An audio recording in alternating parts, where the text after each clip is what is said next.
Nós vamos estudar 1 Tessalonicenses capítulo 3. Peço a sua gentileza de abrir sua Bíblia nesse texto e acompanhar a leitura que farei dos versos 1 ao verso 13. 1 Tessalonicenses capítulo 3, de 1 a 13. Lido o texto, mantenha a Bíblia aberta, por favor, para acompanharmos juntos a exposição.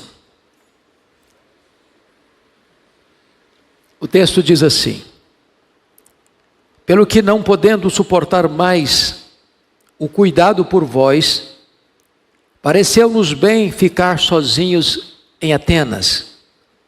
E enviamos nosso irmão Timóteo, ministro de Deus no Evangelho de Cristo, para, em benefício da vossa fé, confirmar-vos e exortar-vos, a fim de que ninguém se inquiete com estas tribulações, porque vós mesmos sabeis que estamos designados para isto.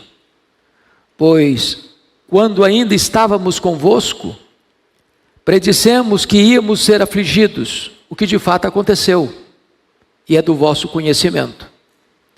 Foi por isso que, já não me sendo possível continuar esperando, mandei indagar o estado da vossa fé, temendo que o tentador vos provasse e se tornasse inútil o nosso labor. Agora, porém, com o regresso de Timóteo, vindo do vosso meio, trazendo-nos boas notícias da vossa fé e do vosso amor, e ainda de que sempre guardais grata lembrança de nós, desejando muito ver-nos, como aliás também nós a vós outros, sim, irmãos, por isso fomos consolados acerca de vós, pela vossa fé, apesar de todas as nossas privações e tribulação, porque agora vivemos, se é que estáis firmados no Senhor. Pois que ação de graças podemos tributar a Deus no tocante a vós outros, por toda a alegria com que nos regozijamos por vossa causa diante do nosso Deus, orando noite e dia com máximo empenho, para vos ver pessoalmente e reparar as deficiências da vossa fé. Ora, o nosso mesmo Deus e Pai, e Jesus nosso Senhor, dirijam-nos o caminho até vós, e o Senhor vos faça crescer e aumentar no amor uns para com os outros, e para com todos, como também nós para convosco, a fim de que seja o vosso coração confirmado em santidade, isento de culpa, na presença de nosso Deus e Pai, na vinda de nosso Senhor Jesus, com todos os seus santos. Amém. Bom, nós vamos conversar então sobre o tema As marcas de um pastor de almas. As marcas de um pastor de almas. O contexto é o seguinte: Paulo, na sua segunda viagem missionária, depois de atender uma convocação celestial para entrar na Macedônia e não na Ásia, ele sai de Troade, desembarca em Neápolis, entra para o interior e começa o seu trabalho em Filipos, que era uma colônia romana. Em outras palavras, Filipos era uma espécie de miniatura de Roma dentro da Macedônia, com leis romanas, com moeda romana, com cultura romana. Ali Paulo é preso, é açoitado, mas deixa para trás uma igreja organizada, residindo na casa de Lídia, uma asiática de Tiatira, vendedora de púrpura.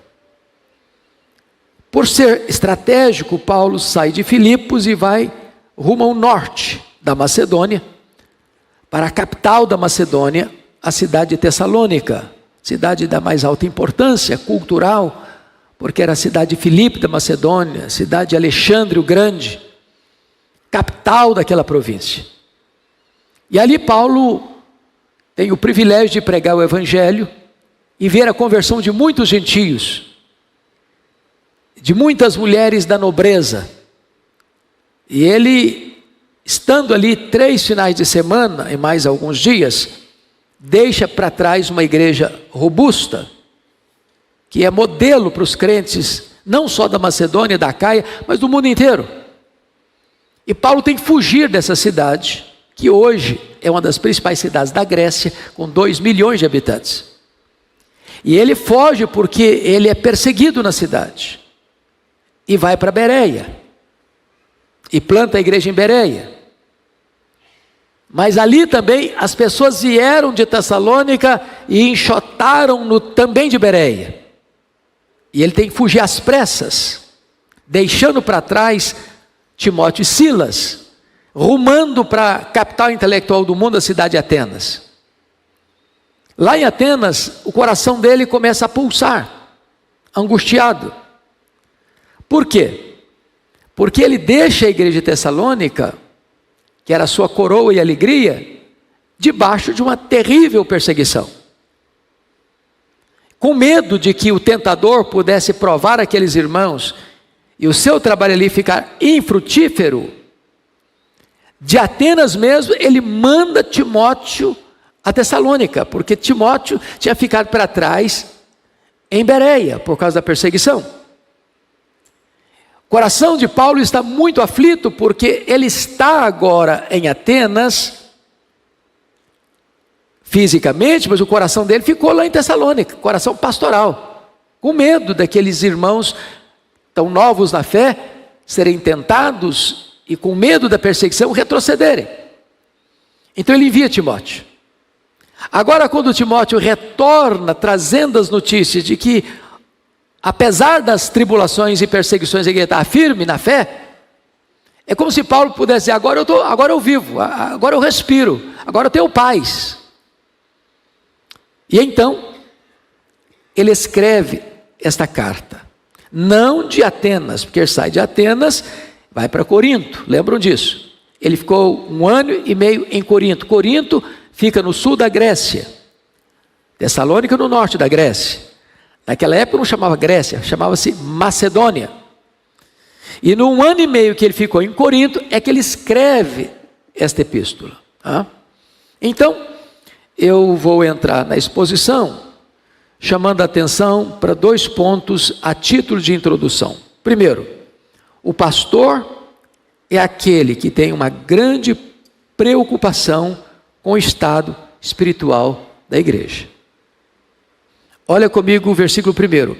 Pelo que, não podendo suportar mais o cuidado por vós, não podendo suportar mais o cuidado por vós. O que ele está dizendo?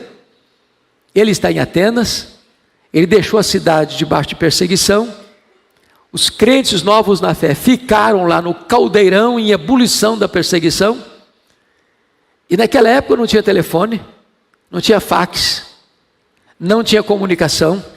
A única maneira de saber informação era enviar um mensageiro lá, para saber como é que aqueles irmãos estavam. E ele, não suportando mais a angústia de não ter informações de como a igreja havia ficado, ele envia Timóteo para lá, para estar com aqueles irmãos, encorajar aqueles irmãos, trazer notícias daqueles irmãos. Então esse é o primeiro ponto. Um pastor, ele tem coração de pastor. Ele não só cuida das ovelhas presencialmente, mas mesmo quando está ausente física e geograficamente, o coração dele continua ainda ligado àquelas ovelhas. Segundo ponto, o pastor é aquele que pensa mais no bem-estar das ovelhas do que no seu próprio bem-estar. O verso 1 ainda continua: não podendo suportar mais o cuidado por vós, pareceu-nos bem ficar sozinhos em Atenas. Ou seja, ele abre mão do seu filho na fé, ele abre mão do seu colaborador Timóteo, prefere ficar sozinho, para que os crentes de Tessalônica não ficassem sozinhos. Eu chamo a sua atenção para um aspecto importante. Essa palavra sozinho, que aparece aí no verso 1, na língua grega, significa abandonado. O que ele está dizendo? Eu prefiro estar abandonado aqui em Atenas, sozinho, do que deixar vocês abandonados sozinhos. Ele prefere a solidão pastoral para não permitir que as ovelhas ficassem sozinhas, descuidadas, desamparadas. Em outras palavras, Paulo não é um mercenário. O que é a palavra mercenário? O mercenário trabalha por dinheiro. Ele cuida das ovelhas, mas ele não é o pastor das ovelhas. Ele não é o dono das ovelhas. Ele recebeu um salário para cuidar de ovelhas. Quando vem um perigo, ele não tem amor àquelas ovelhas. Ele tem amor a ele mesmo. Então ele foge. Ele foge.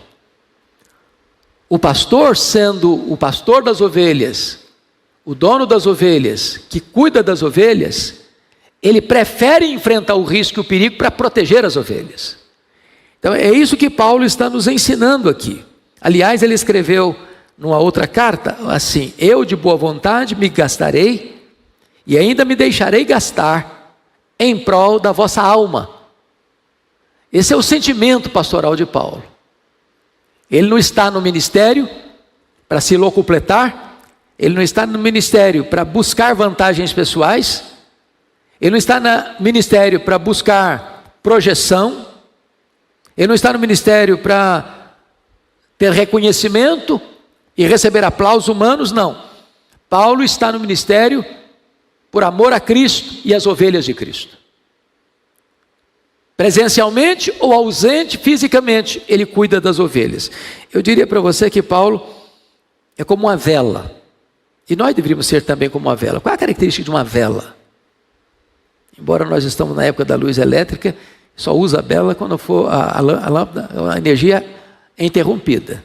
É que a vela brilha com a mesma intensidade até acabar. A vela brilha com a mesma intensidade até acabar. Isso era Paulo, né? Ele diz que além de todas as pressões exteriores, pesava sobre ele a preocupação com todas as igrejas. Então esse é o coração pastoral deste homem. Então vamos agora à análise do texto, em vista que isso aqui foi a título de introdução. Primeiro ponto, ele envia à igreja um consolador, versos de 1 a 5. Já vimos no verso 1 o seu zelo pastoral, não podendo suportar mais o cuidado por vós. Eu gosto do capítulo 2, que nós examinamos do ano passado, porque no capítulo 2, dentre as várias figuras que ele usa duas muito sugestivas. Confira aí comigo. A primeira delas, ele se considera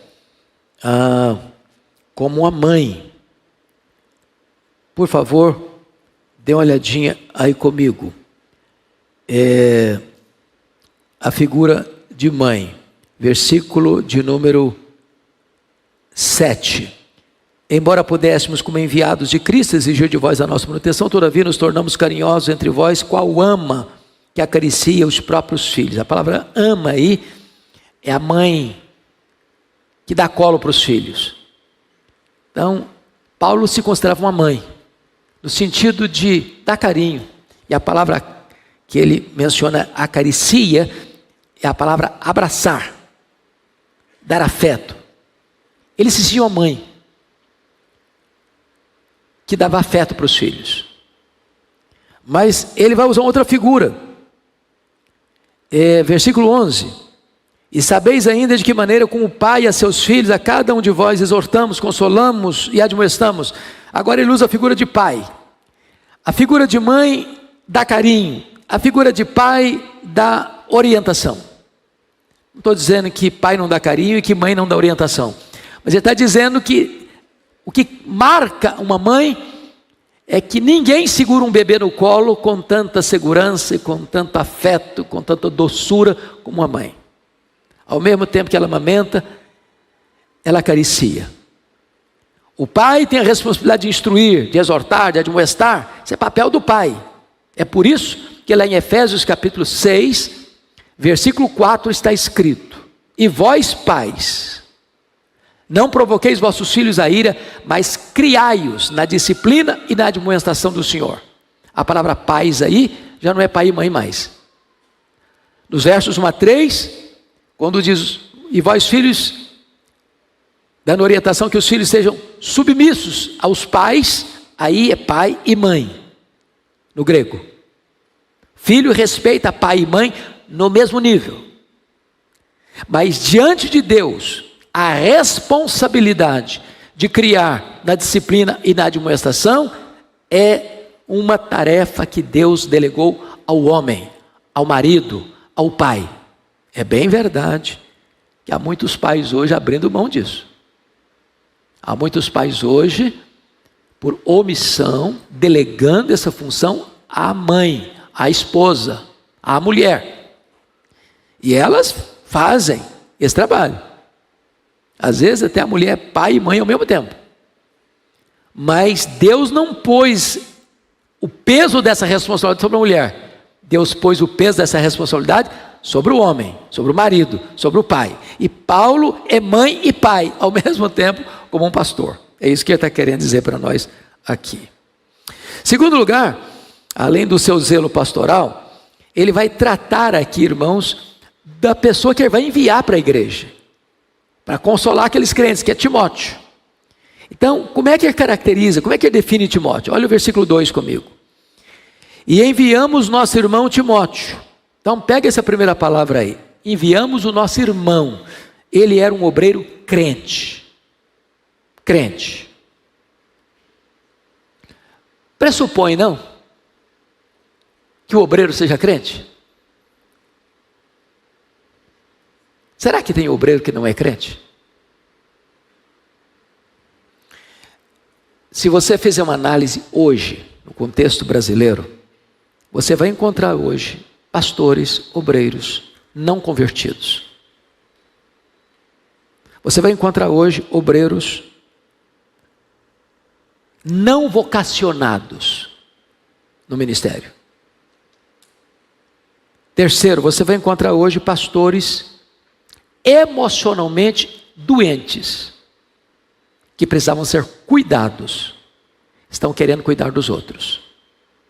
Quarto, você vai encontrar hoje pastores perdidos doutrinariamente no ministério. Eles vão para um congresso e ensinam lá: o caminho é esse. Ele chega na igreja e fala: meus irmãos, o caminho é esse agora, tá? Ele vai num segundo congresso, dá uma outra direção, falou: meus irmãos, não era lá não, era aqui, agora é esse o caminho. Vai para um terceiro congresso, não, nem lá nem cá, é aqui o caminho, ele muda tudo, agora irmãos, é aqui. Ele está confuso, quanto mais as ovelhas dele. Quinto, há pastores hoje preguiçosos no ministério. Eu vou lhes dizer que basicamente em todas as denominações, 80% das igrejas estão num platô de acomodação. Entra 5, sai 4. Entra 6, sai 5. Às vezes entra 10, sai 10. Anos, décadas, nesse mesmo patamar. Pior, não tem ninguém sofrendo por causa disso. Acomodou. Você liga para o cara 10 horas da manhã, ele te atende com a voz amarrotada. Você liga à tarde, ele está tirando uma soneca. Tem pastores ainda gananciosos no ministério. Trabalha pelo lucro. Tem igrejas cuja plantação é franquia. Tem que dar lucro, se não der lucro, fecha. Então, Paulo tem cuidado de, antes de apresentar Timóteo à igreja, dizer: eu estou mandando um irmão, um crente. Um crente. Segundo, quem é Timóteo? enviando nosso irmão Timóteo, ministro de Deus no Evangelho de Cristo. A palavra ministro aí é diácono. Ou seja, ele está mandando quem? Um servo. Um servo. Porque às vezes hoje, o cara quer ser estrela. E às vezes ele trata o rebanho com um rigor desmesurado. Aqui quem manda sou eu. Aqui é do meu jeito, senão a porta de saída é a porta da serventia. Trata as ovelhas com chicote. Não, ele está mandando um servo. Um diácono. E se você perceber, esse Timóteo é de todos os colaboradores de Paulo, a pessoa a quem mais Paulo enviou para encorajar as igrejas. Enviou para Tessalônica, enviou para Corinto, enviou para Filipos. O Timóteo não é que camarada diz, não, para Filipos eu não vou não. Você foi preso lá, foi chicoteado no meio da rua, para lá eu não quero ir não. Não, ele é servo. O servo não manda, o servo faz o quê? Obedece. Terceiro, Timóteo era um obreiro encorajador. Olha o verso de número 2 ainda. Para, em benefício da vossa fé, confirmar-vos e exortar-vos. Veja você que confirmar e exortar significa fortalecer e encorajar. Ele não chegou lá para dar uma bronca nos crentes. Há um pastor amigo meu, mineiro, e os mineiros são muito bons em adágios, em ditados, né? E ele diz assim: vaca que apanha, esconde leite. Crente que só leva bordoada na cabeça, se encolhe. Você não lidera as ovelhas de Cristo com chicote na mão, mas com exemplo, com afeto, com carinho. E é por isso que eu vejo o nosso querido pastor Arival, a preocupação que ele tem, mesmo com o tempo lotado, eu sei da logística complicada, ele não deixa ninguém do lado de fora, bota o camarada aqui no púlpito, mas não deixa lá fora. Você ama ovelha. Você gosta de ovelha, você cuida de ovelha, você quer estar perto de ovelha, você quer abraçar a ovelha, você quer chorar com ela, você quer se alegrar com ela.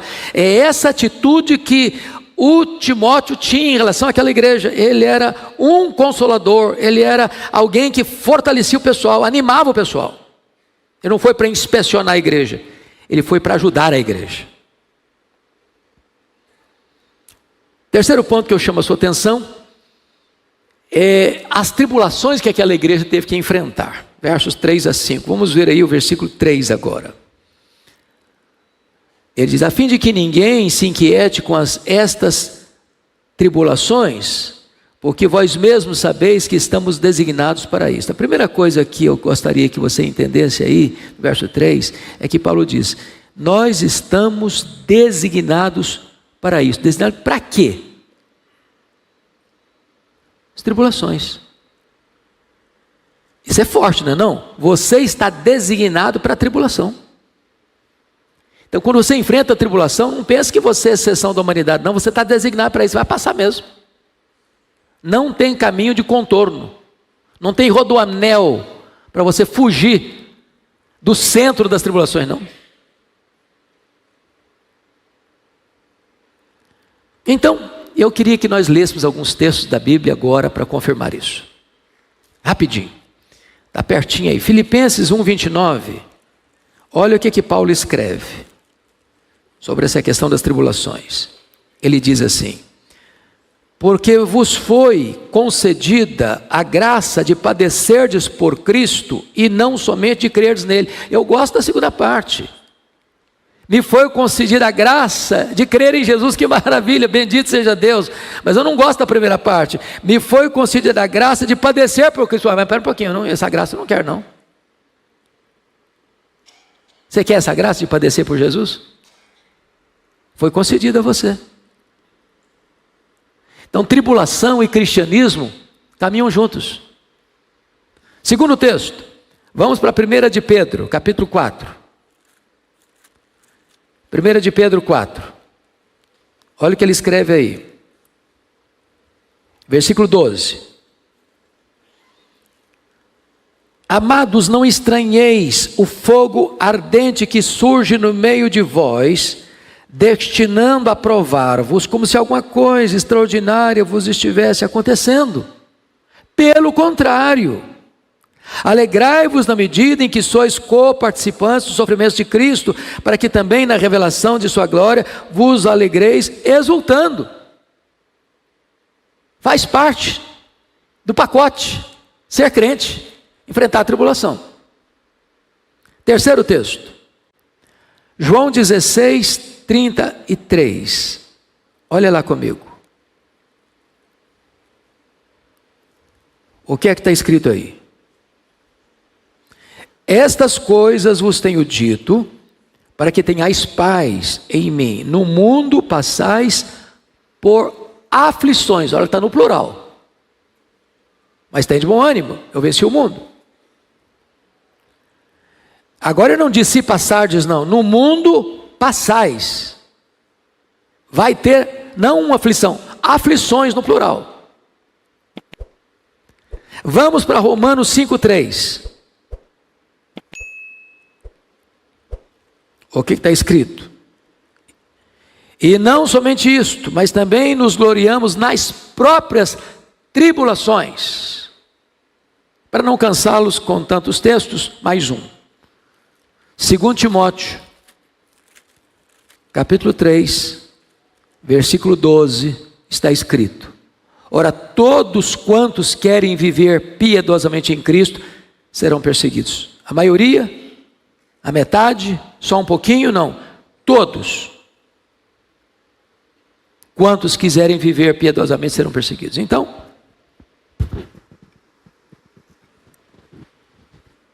vamos entender isso. Faz parte do pacote de ser crente, enfrentar tribulação. Não reclame. Está avisado.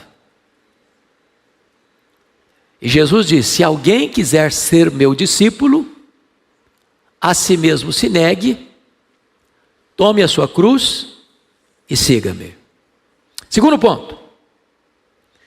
Paulo entende que as tribulações trazem inquietação à igreja. Isso é verdade. Olha aí comigo o versículo 3 ainda.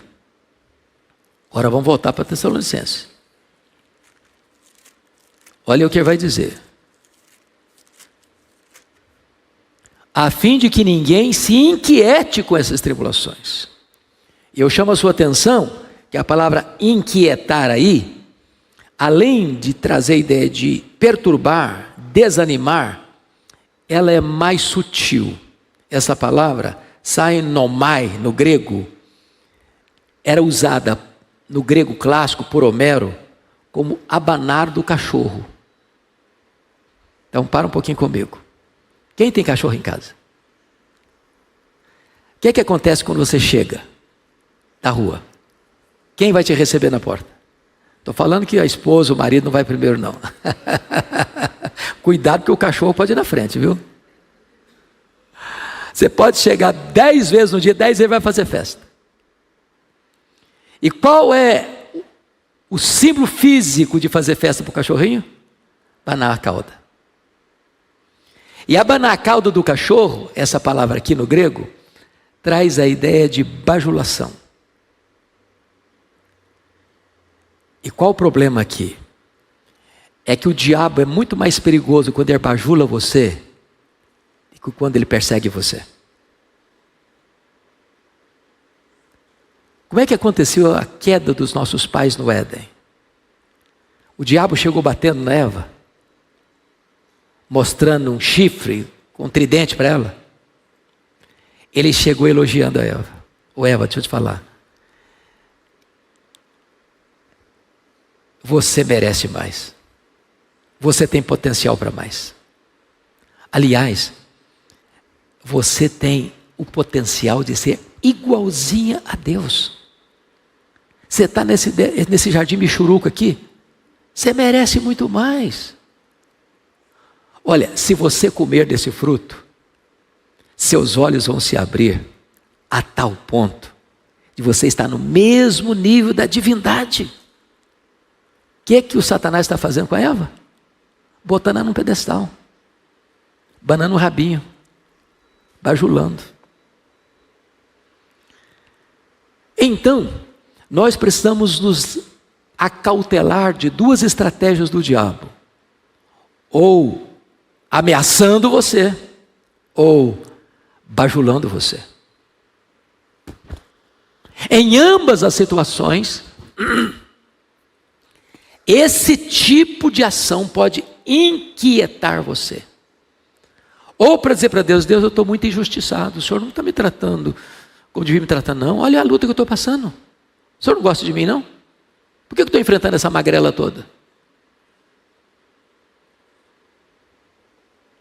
Ou você dizer o seguinte: oh Deus, eu mereço mais. Ah, eu mereço mais, eu sou filho do rei. Eu não posso ficar doente, não. Andar de Fusca hoje é chique, né? De Fusca não anda, não. De Fiat 47, de jeito nenhum. Eu mereço mais. Então, cuidado, para que você não caia nessa esparrela, na lábia do tentador. Bom, então Paulo está entendendo que as tribulações podem trazer o quê? Inquietação, da gente esquecer que faz parte do pacote e ficar inquieto e enfraquecer na fé. Bom, o inimigo ataca a igreja tessalônica de várias maneiras. Paulo está preocupado com isso. E como é que foi o ataque àquela igreja? Primeiro,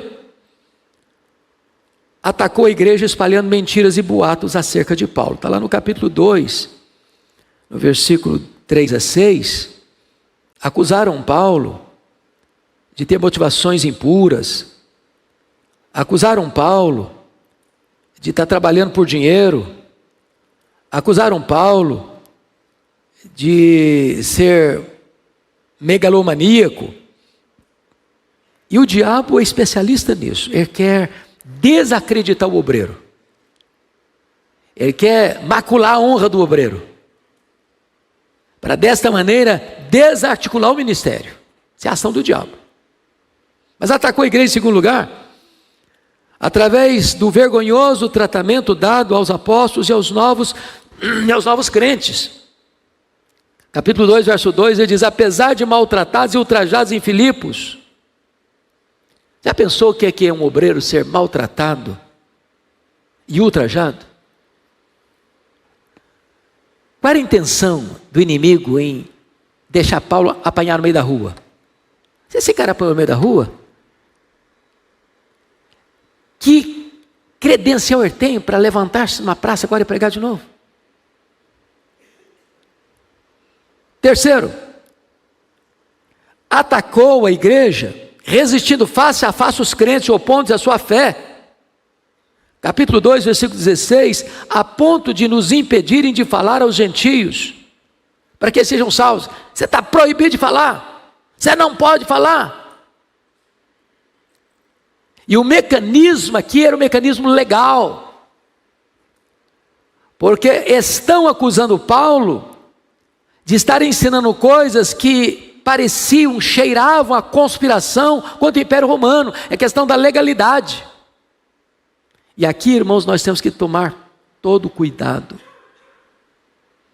porque no mundo de hoje plural, no mundo de hoje do inclusivismo, no mundo de hoje onde leis estão sendo aprovadas, onde parece-nos que o que é certo passa a ser errado, o problema, num futuro breve talvez, é que se aprovem leis onde você fazer o que é certo pode penalizar você. pode penalizar a igreja.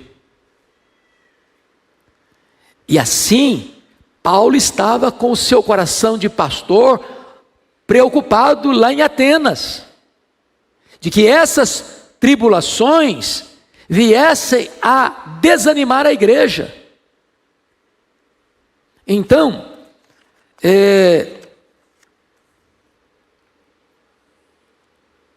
Paulo está aqui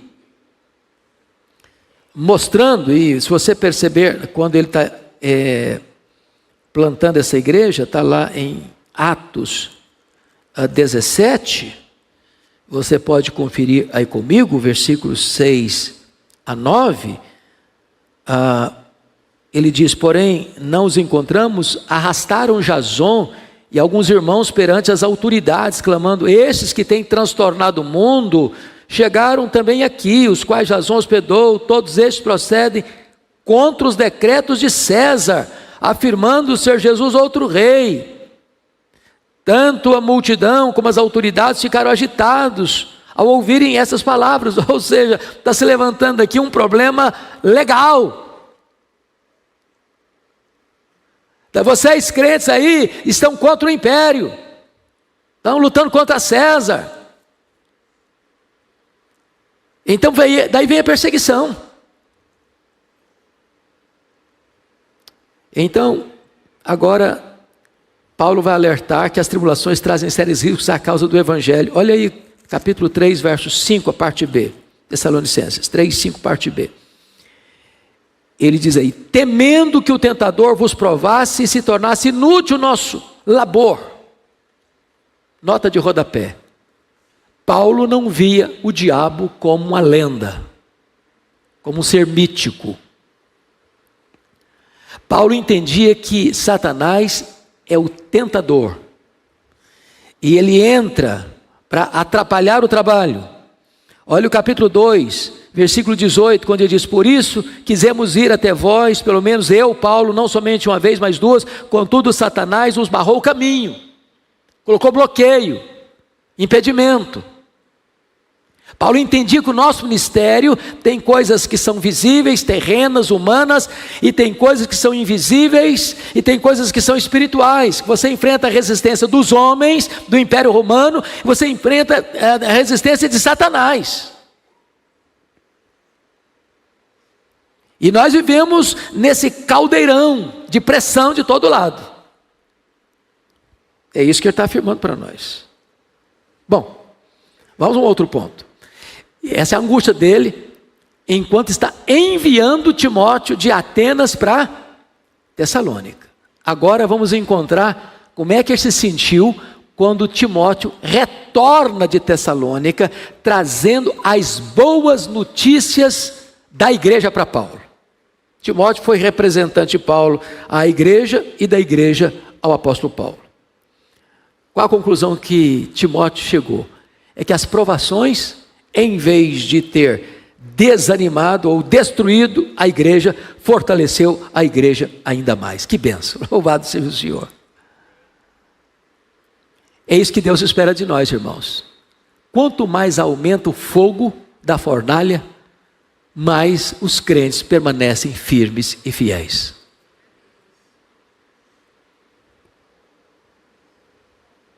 Então vamos ver o que aconteceu.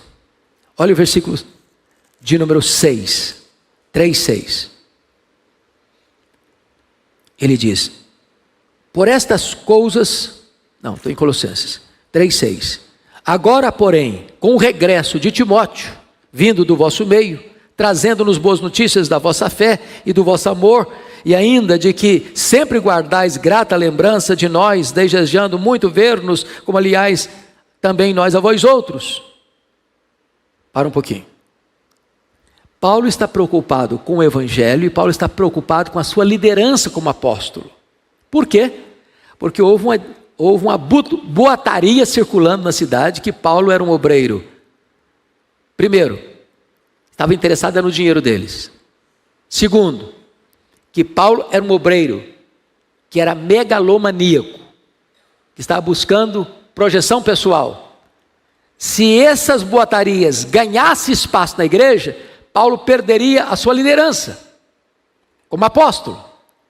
Então, quando Timóteo volta, ele não só escuta que a palavra de Deus produziu fortalecimento na tribulação, mas a igreja não caiu nas lábias dos bajuladores ou dos acusadores e mantinha intacta a imagem de Paulo como líder espiritual, sentindo saudades dele, como Paulo sentia saudades da igreja. Ou seja, Timóteo tranquilizou o coração do apóstolo Paulo, a ponto dele dizer no verso 7, olha o que vai dizer no verso 7, sim, irmãos, por isso fomos consolados acerca de vós, pela vossa fé, apesar de todas as nossas privações e tribulações.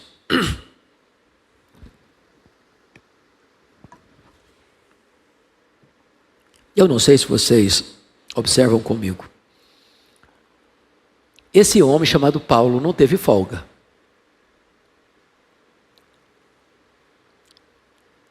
O Paulo viveu o ministério inteiro debaixo de luta.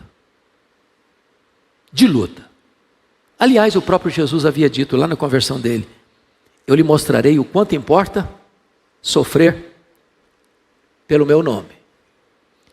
Então, ele está vivendo essa situação aqui. Ele é consolado agora, não no sentido de que agora não tem mais luta, não tem mais privação, não tem mais provação. Ele continua sendo provado, atribulado, com privações, mas o fato de receber boas notícias de Tessalônica foi um banho de ar fresco na sua alma, de um orvalho fresco sobre a sua cabeça. Terceiro, as boas notícias que revitalizaram o coração para continuar a obra, e por isso ele vai dizer no verso 8, porque agora vivemos, se é que estáis firmados no Senhor. É como se eu dissesse, se vocês não estivessem firmados no Senhor, eu desfaleceria, eu desmaiaria, eu estaria sem forças para prosseguir o ministério. Esse é o amor que esse homem tem pelas suas ovelhas, mesmo não estando fisicamente presente com elas. E agora, finalmente, Paulo vai orar pela igreja nos versos 9 a 13. Veja você que a oração, portanto, não está limitada à geografia. Paulo está em Atenas, agora quando escreve a carta em Corinto, mas ele está orando pela igreja em Tessalônica. Talvez, irmãos, nada é mais importante, e não tem obra mais importante que você possa fazer por alguém do que orar por essa pessoa. Você toca o mundo pela oração. Talvez uma pergunta fosse necessária fazer. Deus pode fazer sem oração? Pode. Ele é Deus? Não me consta que alguém estivesse orando pela conversão do Saulo. Mas o Senhor Jesus mudou a vida dele. Não porque ele estava num culto, não porque estava lendo a Bíblia, não porque estava orando. Ele estava cheio de ódio, numa jornada para prender crente. Mas, de forma comum, normal, Deus, podendo fazer o que Ele quer fazer, que não há limitação dele, Ele resolve fazer em resposta à oração. Nada tendes, porque nada pedis. Então, o recurso que Deus pôs na mão da igreja é a oração. Tudo quanto Deus pode fazer, Deus faz em resposta à oração. E Paulo está orando pela igreja. E se você perceber, a sua oração tem algumas características.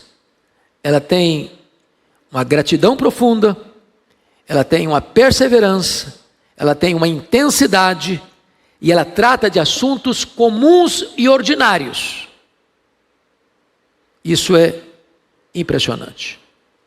Então, me permita analisar esse texto. Primeiro, Paulo orou para que eles pudessem ter uma fé madura. Versículos 9 e 10. Pois que ação de graças podemos tributar a Deus no tocante a vós outros, por toda a alegria com que nos regozijamos por vossa causa diante do nosso Deus, orando noite e dia, com o máximo empenho, para vos ver pessoalmente e repartir ou reparar as deficiências da vossa fé. Eu quero chamar a sua atenção para uma palavra aqui. A palavra que eu chamo a sua atenção é essa aqui. Veja você, no versículo 10, para vos ver pessoalmente e reparar as deficiências da vossa fé. A palavra reparar aqui é a mesma palavra grega que aparece para os discípulos que estavam consertando as redes, emendando as redes, tapando os buracos das redes. Porque uma rede, se ela tem um buraco, o peixe entra e sai, e vai embora, escapa. A pergunta é: existem na rede da nossa fé buracos, falhas, flancos abertos? Nós temos vigiado para que a nossa fé esteja inteira, integral, sem nenhum espaço para fuga ou para penetração de um elemento estranho, perigoso. Então, Paulo está orando para que na ida dele na igreja, ele pudesse trabalhar isso, para que aqueles irmãos não tivessem nenhum buraco aberto na rede da sua vida espiritual, para que os flancos fossem fechados, para que não houvesse ali nenhuma brecha, para que diante das provações e tribulações da vida, aqueles crentes não viessem a ficar desanimados, para que nos bloqueios e pressões e tentações e seduções e abanar da cauda do cachorro, da sedução e da bajulação, os crentes não viessem cair na lábia do diabo. Nós precisamos reparar essas redes que estão furadas, e é isso que Paulo está pedindo para Deus. Segundo ponto, Paulo orou para que eles pudessem ter um amor profundo de uns para com os outros. Versículo 12, olha aí comigo, versículo 12, ele diz assim: e o Senhor vos faça crescer e aumentar no amor de uns para com os outros e para com todos, como também nós para convosco. Então, você pode amar menos, você pode amar mais. Você pode estar com o seu tanque pela metade, você pode encher o seu tanque. Você pode fazer o seu tanque transbordar de amor uns pelos outros. Então, perguntinha básica: como é que está o tanque de amor no seu coração, pelos seus irmãos? Ama mesmo? Ama de verdade? Ama só de palavras? Ama de fato e de verdade, no sentido de até botar a mão no bolso para socorrer? Paulo está orando para que aqueles crentes tivessem uma elevação no nível do amor uns pelos outros. E sabe, irmãos, o amor é irresistível. Talvez nenhum poder evangelístico seja mais eloquente e poderoso numa igreja que quando uma pessoa que não é cristã entrar dentro de uma comunidade cristã e chegar à seguinte conclusão, como chegou à conclusão lá na igreja de Jerusalém nos tempos idos: vede como eles se amam. Aliás, o Senhor Jesus Cristo deixou isso claro: nisto conhecerão todos que sois meus discípulos, se tiverdes amor uns pelos outros. Francis Schaeffer chamou o amor de a apologética final, o argumento irresistível. E o apóstolo Paulo, tratando dessa matéria, diz que você pode ter todos os dons: dom de ciência, dom de conhecimento, dom de línguas, dom de sinais e milagres. Você pode até ter a disposição do alto sacrifício de entregar o seu corpo para ser queimado. Se não tiver amor, nada disso adianta. O amor é o cumprimento da lei. O amor é o maior de todos os mandamentos. A maturidade cristã implica em amor. Uma igreja pode ser ortodoxa, doutrinariamente irretocável, como a igreja de Éfeso. Mas Jesus pode olhar para essa igreja e dizer: eu tenho uma coisa contra ti, é que tu abandonaste o teu primeiro amor. Então, Paulo está orando para que a igreja tenha o seu amor crescido, ampliado, amor fraternal uns para com os outros. Pois bem, concluindo, último ponto, Paulo orou para que eles pudessem ser santos na presença de Deus até a volta de Jesus.